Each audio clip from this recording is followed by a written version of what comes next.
Bonjour, jour numéro 4. On est en train d'y arriver.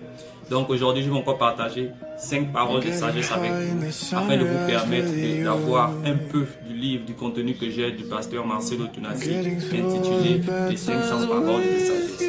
Donc pour aujourd'hui, voici les 5 paroles que j'ai trouvées bonnes pour moi et peut-être pour vous.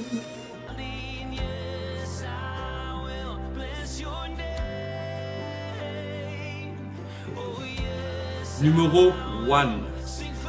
Le paresseux a toutes les raisons pour ne pas travailler, mais le diligent trouve toujours le moyen de préparer le vrai repos. Je vais le redire. Le paresseux a toutes les raisons pour ne pas travailler, mais le diligent trouve toujours le moyen de préparer le vrai repos. Oui, c'est toujours de la sorte. On va remarquer par exemple au Gabon, quand tu vas voir que quelqu'un n'avance pas, tu vas lui demander pourquoi tu n'avances pas. Il va toujours mettre le problème sur le gouvernement, une même famille présidentielle qui est là depuis des années. Il y a les parents qui m'amarrent au village. Mais dans ce même pays où il y a une même famille de 50, depuis 50 ans, il y a d'autres personnes qui réussissent à trouver de quoi manger, qui réussissent à investir, qui réussissent à avoir des business. Mais toi, tu ne fais que te plaindre. Arrête de te plaindre et trouve une solution pour avancer. Numéro 2. Et ce numéro 2 va un peu en même avec le numéro 1. Ne juge pas avec dureté celui qui ose faire ce que tu redoutes. Je vais le redire. Ne juge pas avec dureté celui qui ose faire ce que tu redoutes. Donc, si quelqu'un, par exemple, a fait une chose que toi tu avais peur de faire, s'il ne réussit pas parfaitement, ne le juge pas durement parce que au moins lui, il a essayé. Toi, tu n'as pas essayé, tu as joué la poule mouillée. Numéro 3. Tout dire sans parler de Jésus-Christ, c'est rien dire. Je vais le redire.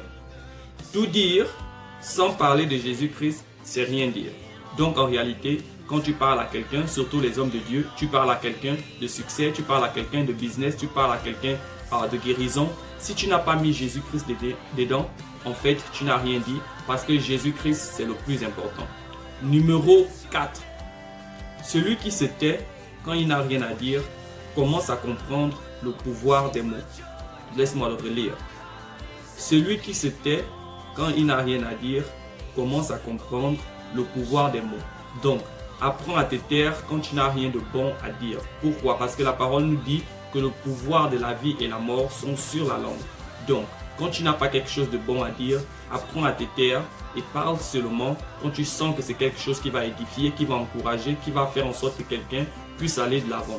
Donc, apprenons à fermer nos bouches. Les Américains disent « zip it ». Numéro 5 et dernière parole de ce jour. La haine nous fait ressembler au diable et le pardon à Christ. Oh wow, Marcelo vraiment. Je vais le redire. La haine nous fait ressembler au diable et le pardon à Christ. Au fait, quand il prend les similitudes ici, parce que quand tu es dans la haine, tu as envie de faire du mal. Et celui qui veut faire le mal, c'est toujours le diable. Et l'amour, le pardon nous fait ressembler à Christ. Christ est celui qui est toujours prêt à te pardonner. Peu importe ce que tu as fait, si tu veux te repentir réellement, il serait toujours prêt à te pardonner. Moi, je vous appelle à être comme Christ, à pardonner les autres, car nous tous, nous sommes imparfaits. Nul n'est parfait. Merci, c'était tout pour aujourd'hui. J'espère que vous avez été édifiés. S'il y a quelque chose que je n'ai pas mentionné, ou il y a une parole de sagesse que vous pensez que vous avez aussi une explication, vous pouvez la laisser dans les commentaires. Que Dieu vous bénisse. On se retrouve demain si Dieu le veut.